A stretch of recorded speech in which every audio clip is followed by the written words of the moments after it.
सभी हॉरर कहानियाँ शुरू होती हैं 100 साल पुराने पेड़ पे या फिर किसी जंगल पे, मगर रोंगटे खड़े करने वाली कहानियाँ शुरू होती है घरों से।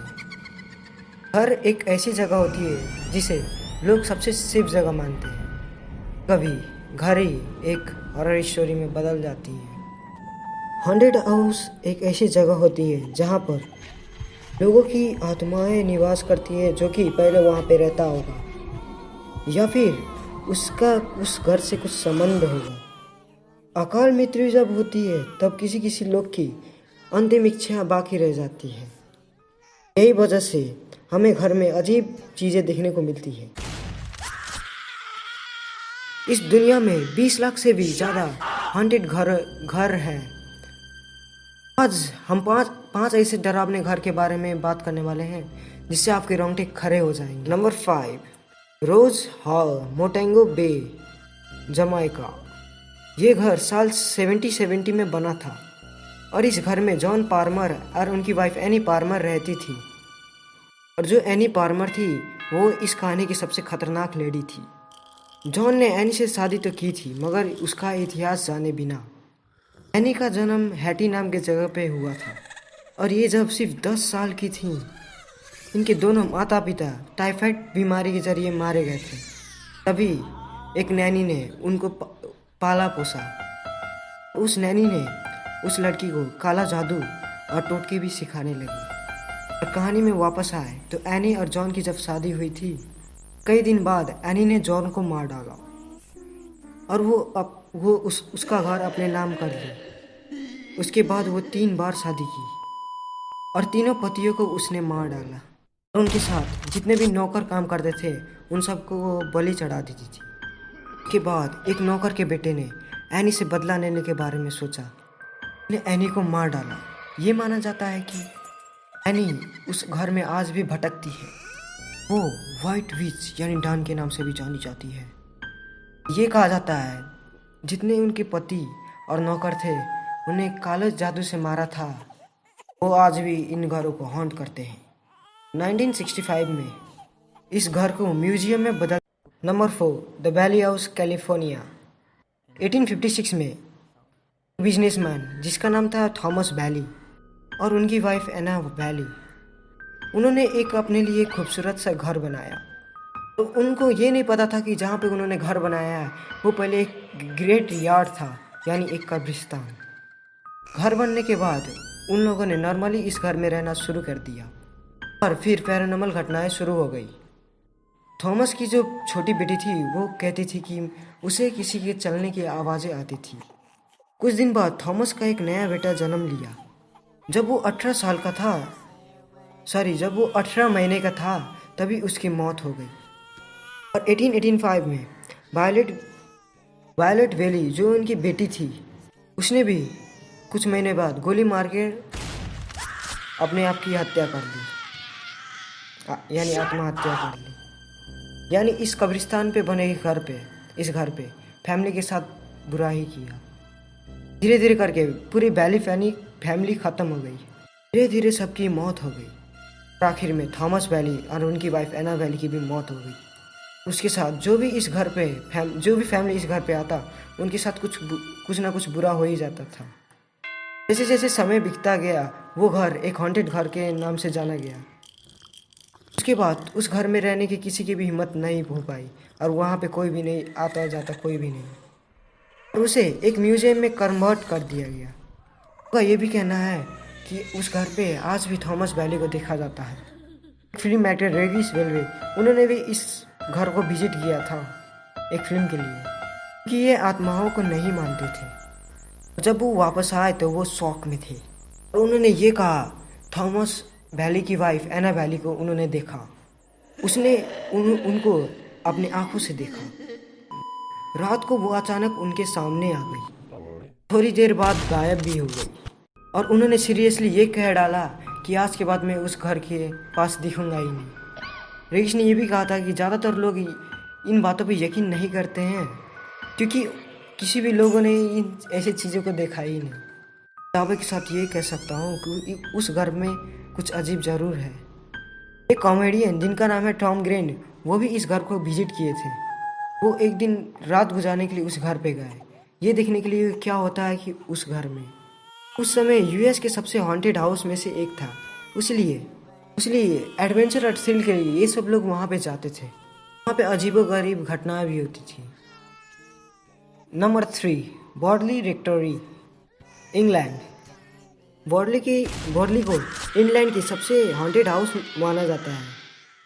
इस घर में बहुत सारे परिवार रह चुके हैं और उस घर में रहने वाले लोग ने बहुत सारी रोंगटे खड़े करने वाली बातों को कहा है। इस घर में हंसते हुए बच्चे की आवाज़, गाते हुए और चिल्लाते हुए लोगों की आवाज़ सुनाई देती है। बहुत सारे विजुअल यानी आंखों से देखने वाली चीज़ों को भी बहुत से लोगों ने देखा है और उन्होंने पावरफुल ताकतों को भी अनुभव किया है। इस घर में से गो अवे का मैसेज भी मिलता है, यानी कि यहाँ से चले जाओ, या फिर लीव दिस हाउस, यानी इस घर को छोड़ दो। ये घर सबसे पहले एक क्रिस्ट का हुआ करता था जो कि अपने फैमिली के साथ रहता था, यानी कि ये क्रिस्ट वाली फैमिली इस घर की सबसे पहले रेसिडेंट थी। उन्होंने ये रिपोर्ट किया कि पैरानॉर्मल घटनाओं की शुरुआत हुई फुट स्टेप्स से, चलने की आवाज़ों से। मतलब जब ये सो रहे होते थे तब दूसरे रूम से ऐसी आवाज़ आती थी जैसे कि कोई चल रहा हो या फिर दौड़ रहा हो। इस घर में बहुत सारे लोग दिखाई देते थे, जो कि दिखता था उसके बाद गायब हो जाता था। इन्हीं घटनाओं की वजह से उस फैमिली ने इस घर को छोड़ दिया, मगर बाद में नए नए फैमिलीज आके इस घर पे रहने लगे जो कि आत्माओं पर यकीन नहीं करते थे, मगर बाद में उन्हें भी ये घर छोड़ना पड़ा।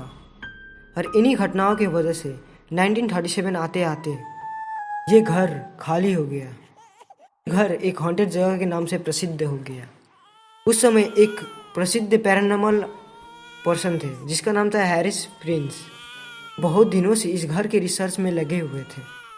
जब ये घर खाली हुआ तभी उन्होंने ये तय किया कि वो इस घर पे 1 साल बिताएंगे। उन्होंने ये तय किया कि वो 1 साल इस घर पे रहकर इसकी सच्चाई पता करेंगे। और इनके साथ भी एक डरावनी घटना हुई। एक आत्मा उनके सपने में आई और ये कहे कि ये घर कुछ ही देर में राख हो जाएगा। और एक नन जिसकी मौत हुई थी इस घर में, उस नन की शरीर के एक पार्ट जमीन के अंदर से बाहर निकली। ये सपना बहुत ही अजीब था और ज़्यादा मतलब नहीं बना रहा था और ये डरावना था। ये तो सच था कि नहीं ये तो हैरी को भी नहीं पता था।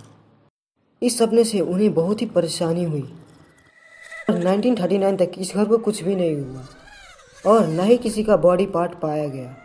कि 2 साल बीत गए थे तो इस घर को कुछ भी नहीं हुआ था, तो इस सपने को और कुछ नहीं हुआ था, तो उन्होंने इस सपने से दिमाग हटाकर दूसरे पैरानॉर्मल घरों पर रिसर्च करना शुरू कर दिया था। वक्त बीतता गया और 1939 में एक नया आदमी इस घर पे रहने लगा। एक दिन अचानक इस घर के एक कमरे में आग लग गई और आपको ये यकीन नहीं होगा, राख के अंदर से हड्डियां पाई गई। हड्डियां उस नन की थी या किसी और की, ये कोई भी नहीं जान सका। उसके बाद इस घर के रूम को रिकंस्ट्रक्ट किया गया। इसका मतलब जो छोटा रूम जल गया था उस रूम को नया बनवा दिया गया। उन हड्डियों को अच्छी तरह से बरी कर दिया गया, एक कब्रिस्तान में दफना दिया गया कि उस नन की आत्मा को शांति मिले। अब ये बात मानो या ना मानो, मगर इसके बाद इस घर पे भूतिया घटना बंद हो गई। वो घर नॉर्मल हो गया। मगर कुछ साल बाद जो भी फैमिली इस घर पे आई, उन लोगों को नन तो परेशान नहीं कर रही थी, मगर और उन परिवारों ने कुछ नई स्पिरिट्स की घटनाएं रिपोर्ट की। इन्वेस्टर्स का यही मानना है यहाँ पे एक नहीं बहुत सारी घटनाएं रहती हैं और ये घर आज भी हॉन्टेड है। Number 2, Monte Cristo homestead house, Australia. ये घर ऑस्ट्रेलिया देश के सबसे हॉन्टेड घर है। इस घर में अजीब हैपनिंग्स तब से होती आ रही है जब से ये बना था। इस घर को 1885 में बनाया गया था। और तभी से इस घर में हॉन्टेड एक्टिविटीज होती है। क्रोली परिवार इस घर पे रहने वाला पहला परिवार था। इन्होंने बहुत ही वियर्ड हैपनिंग्स को रिकॉर्ड किया था। इस घर में एक नौकरानी काम करती थी। वो अचानक सीढ़ियों से फिसल गई, मगर उसका ये कहना था कि वो सीढ़ियों से फिसली नहीं थी। उसका कहना था कि उसे एक अदृश्य शक्ति ने ढकेला था। मगर क्रोली फैमिली को ये लगा कि ये बढ़ा चढ़ाकर कुछ बोल रही है। इसका पैर फिसल गया और इस घटना पर किसी ने और वो ठीक होने के बाद फिर से काम करना शुरू कर दी। तब फिर से उस वही सीढ़ी से वो फिर से गिर गई। इस बार उन्होंने दावे से कहा कि कोई अननोन फोर्स है जो उन्हें ढकेल रहा है बार बार। फिर से जब वो ठीक होकर आई तो फिर से वो सीढ़ी से फिर से फिसल गई और अनफॉर्चुनेटली वो इतनी ज़ोर से गिरी कि उनकी बहुत बड़ी चोट आई और वो अनफॉर्चुनेटली मर गई। और उस घटना के बाद एक और मेड काम करने आई और वो बालकनी से गिर गई और वो बालकनी से गिरने की वजह से उसकी भी मौत हो गई। उसका एक बेटा था एरोइड, जिसका कोई परिवार नहीं था। उसके मदर के बदले उसका कोई भी नहीं था, जो कि मर चुकी है। उसके घर वालों वही उस हॉन्टेड घर के मालिक ने इंसानियत के नाते उसको अपना लिया, यानी उसे एडॉप्ट कर लिया।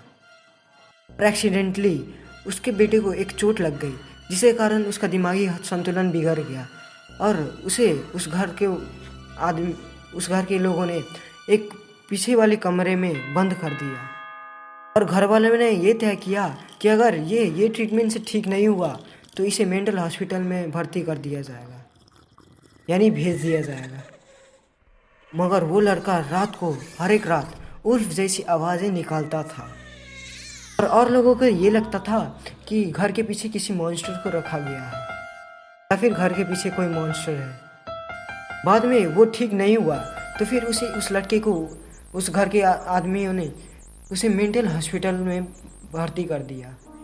मेंटल हॉस्पिटल के जाने के कुछ ही दिन बाद उसकी मौत हो गई। मगर अजीब बात तो ये है, हर एक रात और लोकल लोगों को भेड़िए की आवाज़ सुनाई देती है।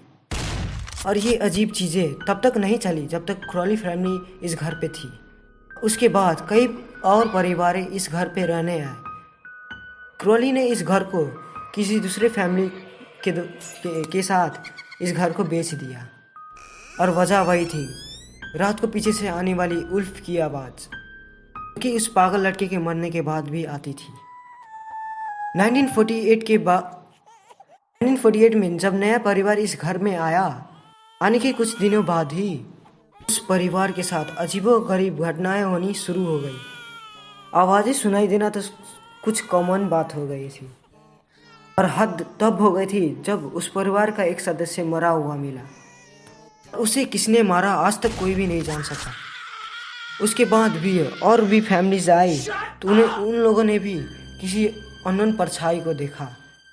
सभी ने घर पे अदृश्य लाइट और अदृश्य ताकतों को महसूस किया। बाद में जितने भी फैमिलीज इस घर में रहने आई वो इस घर के इतिहास को सुनकर ही छोड़ देती थी। कुछ जो भी इस घर पे आता था वो इस घर को कुछ ही दिन बाद छोड़ के चला जाता था। आज तक वहाँ पे कोई भी इंसान नहीं गया है और आज तक वो घर ऐसे ही बंद है और खड़ा है।